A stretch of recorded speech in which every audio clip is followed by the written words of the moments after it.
have you ever wondered what's really happening here?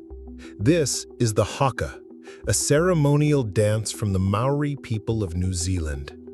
It's a display of a tribe's pride, strength, and unity. But more than that, it's a physical manifestation of pure, unshakable confidence. It's raw power, channeled into posture and voice.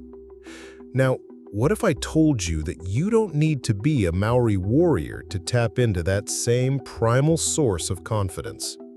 What if the secrets to building a will of iron weren't hidden in self-help books, but scattered across the globe, hidden in the philosophies of ancient artisans, the flight patterns of birds, and even the optical illusions of French artists? Today, we're going on a journey. We're not just listing psychological tricks, we're uncovering 5 global secrets to help you boost your confidence.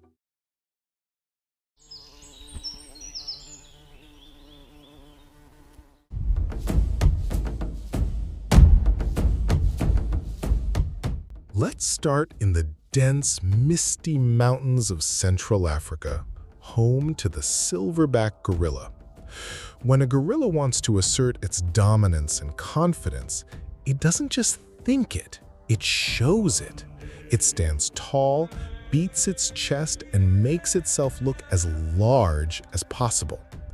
This isn't just animal instinct, it's a fundamental principle of biology, and it works for us too. Harvard psychologist Amy Cuddy calls it power posing.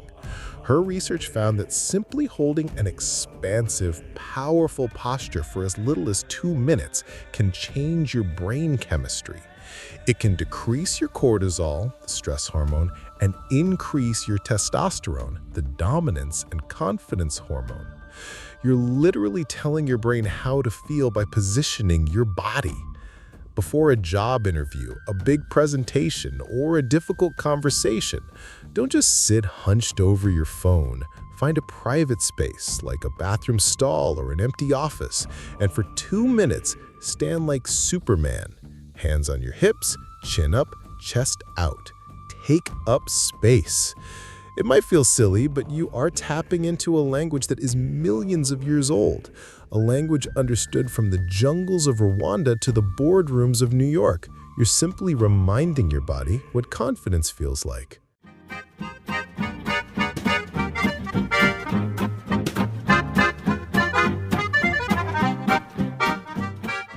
Now let's travel to France, to the grand halls of palaces like Versailles. Here, you'll find a fascinating art form called trompe-l'oeil, which translates to deceive the eye. These are paintings so realistic, they trick you into seeing a 3-dimensional object, a doorway or a window, where there is only a flat wall. It's a beautiful, masterful illusion. This brings us to our second psychological trick, the as-if principle. It's a form of cognitive behavioral therapy where you act as if you are already the person you want to be. You deceive your own brain. If you want to be more confident, you must walk, talk, and make decisions as if you already were.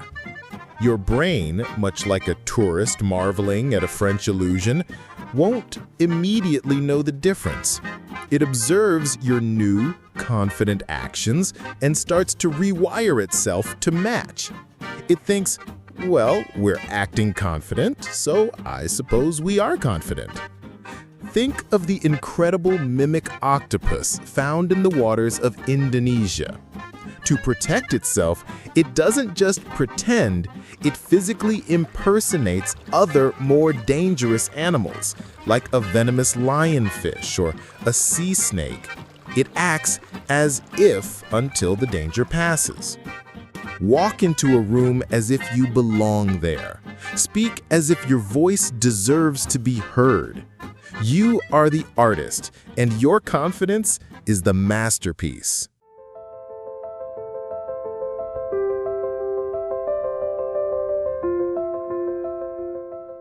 Confidence is fragile. Often, one big failure can shatter it into a million pieces. Our instinct is to hide the broken shards, to pretend it never happened. But in Japan, an ancient philosophy offers a radically different and far more beautiful approach. It's called Kintsugi.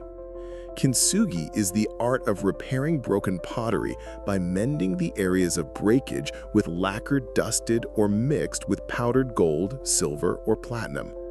The philosophy is not to hide the damage, but to illuminate it. The cracks are seen as a unique part of the object's history, and the repaired piece is often considered more beautiful and resilient than the original. This is our third trick: cognitive reframing of failure.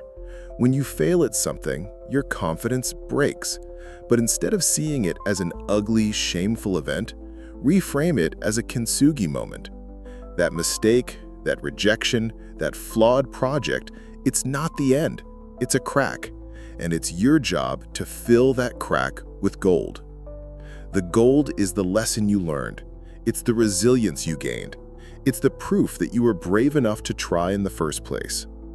Your failures become your golden scars, testaments to your journey. They don't detract from your worth, they add to your story, making you more interesting and far more unbreakable. So the next time you feel broken by a setback, don't hide the pieces. Ask yourself, where can I apply the gold?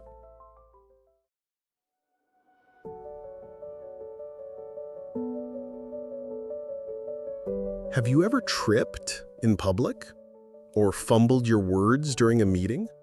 In that moment, it feels like a giant celestial spotlight has just illuminated you, and every single person in the world is watching, judging, and laughing. This crippling feeling has a name: the spotlight effect. It's our tendency to vastly overestimate how much attention other people are paying to us. To break this illusion, let's travel to the skies over Rome, Italy, or Brighton, England during sunset.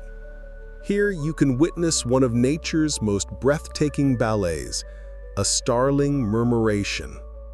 Hundreds of thousands of starlings fly together, twisting and turning in the sky as a single fluid entity. It's mesmerizing. Now, consider this. Do you think a single starling worries if it zigs 1 microsecond too late or zags a little too far to the left? Of course not. The beauty of the murmuration is not in the perfection of any single bird. It's in the collective dance. You, in your daily life, are one starling in a murmuration of thousands. People are so wrapped up in their own flight paths, their own insecurities, their own goals, their own embarrassing moments, that they simply don't have the time or energy to fixate on your small mistakes. When you feel that spotlight on you, remember the murmuration. Zoom out. Realize you are part of a beautiful, chaotic dance, and no one is focused on your missteps. They're just trying to keep up with their own.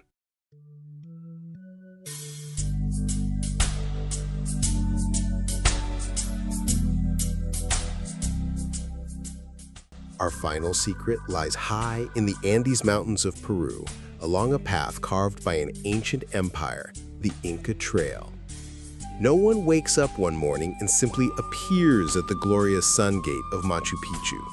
The journey is over 40 kilometers long and takes days to complete. It is conquered one single step at a time.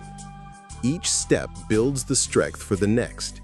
Each small incline conquered provides the confidence to face the next, steeper one.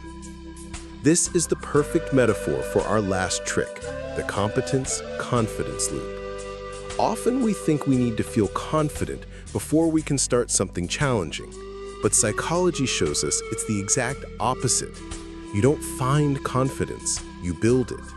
And you build it by achieving small, manageable wins. Action creates competence, and competence breeds confidence. Instead of being paralyzed by a huge goal, like, I need to be a confident public speaker, break it down into the smallest possible step on your own Inca trail. Maybe your first step is just researching a topic you like. The next is writing 3 bullet points. The next is reading those bullet points out loud to yourself. Each completed step is a small deposit into your confidence bank. The goal isn't to teleport to Machu Picchu. The goal is to take that first single step with purpose. The confidence will find you along the way. So, confidence isn't some magical trait that some people are born with and others are not. It's a skill. It's a perspective. It's a physical posture.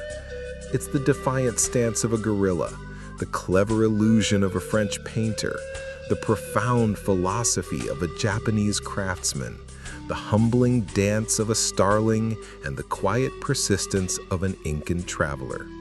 It's all around us, woven into the fabric of our world. So, the real question isn't whether you can be confident, it's which part of the world will you borrow your power from today?